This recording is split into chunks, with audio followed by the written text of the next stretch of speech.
All right, let's dive right into this explainer. Today, we're exploring an absolutely massive pop culture crossover scenario drawn from the really fascinating narrative, Marvel, A Lazy-Ass Superman.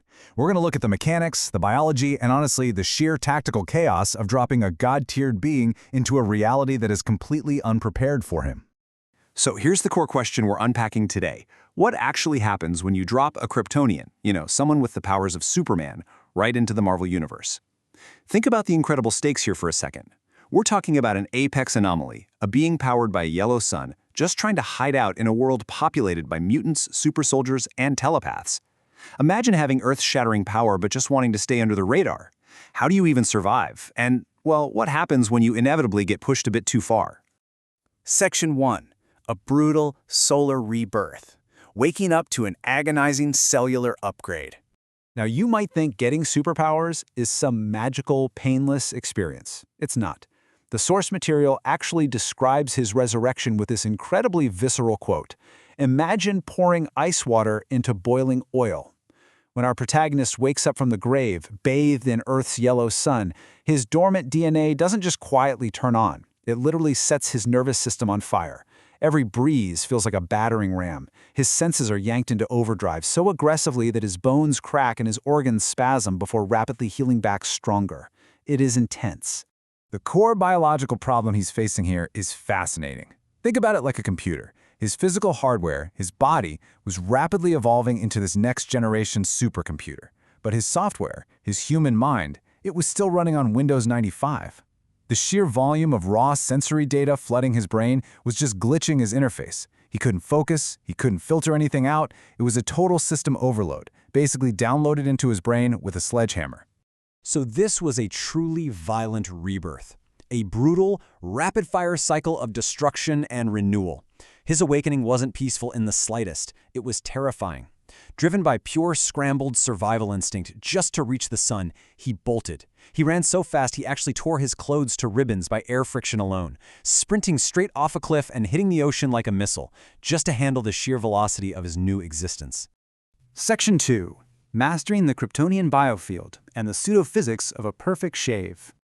After recovering in an old man's cabin, he faces a very practical, everyday problem. How exactly do you cut indestructible hair? Now, you'd probably expect that bouncing heat vision off a cheap bathroom mirror would just result in a melted face and shattered glass, right? But the reality introduces us to the Kryptonian biofield. The solar energy isn't just internal. It projects this invisible membrane around his entire body. The heat vision reflects perfectly and sears off his stubble without burning his skin because his biofield actually responds to his intent. He is literally bending reality just to safely shave.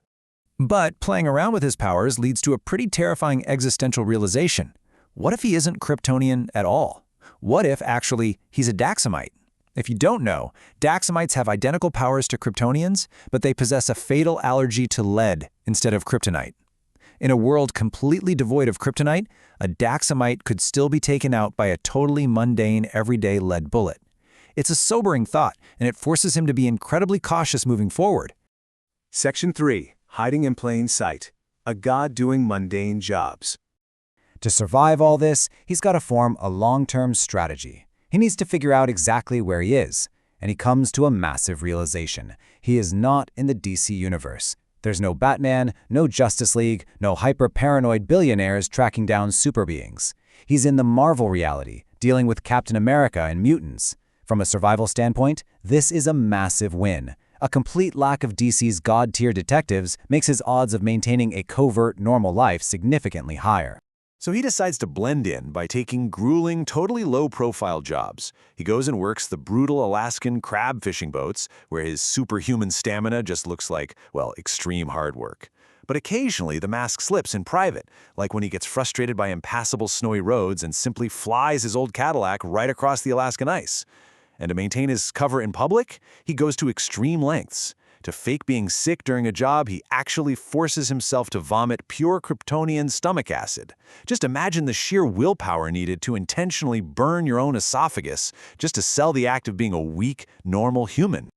But hiding isn't always easy, especially when things go wrong around you. During a flight, a corporate jet depressurizes and goes into a violent tumble. He casually steps outside the plane midair, pulls the door shut, and stabilizes the aircraft. Now, he doesn't just grab the plane. Basic physics tells us that would just rip the fuselage right in half. Instead, he braces himself underneath, spreading his biofield to cradle the structure, acting like an external backup engine. As he does this, he hilariously compares himself to superhero movies, wondering to himself what it is with Kryptonians and catching plummeting planes. Section 4. Superbrain. Mind over muscle and the level 12 intellect. While his physical strength is absolutely awe-inspiring, you know what his most dangerous weapon actually is? His hyper-processing brain. 45,000 tons. That is the public weight of the USS Missouri battleship. While idly chatting and just tapping his fingers on the ship's railing, his superhearing and superbrain process the echoing sound waves to perfectly map the entire internal structure of the classified warship in real time. He realizes the official military specs are completely wrong. And he doesn't do this for espionage. He does it simply because his level 12 intellect is bored and needs a puzzle to solve. We see this massive intellect applied to combat a bit later when he takes a gig as a bodyguard. When a massive shootout erupts, he doesn't just punch people's heads off. Instead, his perception slows the world down to an absolute crawl. He calculates perfect bullet trajectories in mere milliseconds. He ensures flawless, invisible aim to take out threats, all while crouched behind a counter, brilliantly maintaining this Oscar-worthy acting as a terrified normal guy. It is peak tactical efficiency disguised as absolute cowardice. Section 5. Taking down the X-Men. An apex anomaly versus Marvel's mutants. Eventually, our protagonist finds himself right on the front lawn of the X-Men mansion, confronted by Professor Charles Xavier himself. Xavier immediately tries to read his mind, which is a massive mistake. Our hero realizes he can't win a magical or psychic fight normally, so he executes a mental DOS attack, a denial of service attack. He simply starts calculating pi to a googolplex and running infinite fractal geometries in his head. Xavier's human hardware completely overheats from the sheer volume of data, and the world's most powerful telepath just collapses, bleeding from the nose, instantly unconscious. With their leader down, the X-Men obviously attack. Cyclops is the first to snap, firing his ruby-red optic blast straight at him. But our protagonist's superbrain is already running the physics calculations. He meets the blast instantly with a full-power surge of raw solar heat vision. The two beams clash perfectly midair in this crackling, blinding display of raw force. It's a stunning realization for the mutants that this unknown entity can just effortlessly match their heavy hitters blast for blast. Next up is Quicksilver, who tries to tie him up at super speed. But remember, our hero's brain perceives the world at a complete crawl. He easily tracks Pietro's speed, casually sticks out a foot to trip him like a playground prank, catches him mid-air by the rope, and lobs him like a human cannonball directly into Storm. That knocks her right out of the sky and neutralizes two X-Men in a single, effortless motion. Then comes Beast, leaping in for a massive double hammer blow. But the sheer tactical dominance of our hero just shines through here. In a blur of motion, he teleports out of the strike zone and playfully yanks Mystique into his place. Wham! Beast's fists slam right into Mystique's forehead. With Mystique knocked out by her own teammate, he casually blurs over to Cyclops and rips the visor clean off his face, forcing Scott to cover his eyes and drop out of the fight. The entire elite mutant strike force is dismantled in mere seconds. Which brings us to a final, pretty provocative thought for today. With the X-Men entirely dismantled in seconds by a guy who is actively trying not to be a superhero, what exactly will the Marvel Universe do with a lazy god? When an anomaly exists that can bend reality to shave, outcalculate Professor X, and literally toss elite mutants around like toys, the power scaling of the entire world shifts. Thank you so much for joining me on this explainer. I really hope this structured breakdown leaves you amazed at the mechanics of this crossover and eager to see what happens next.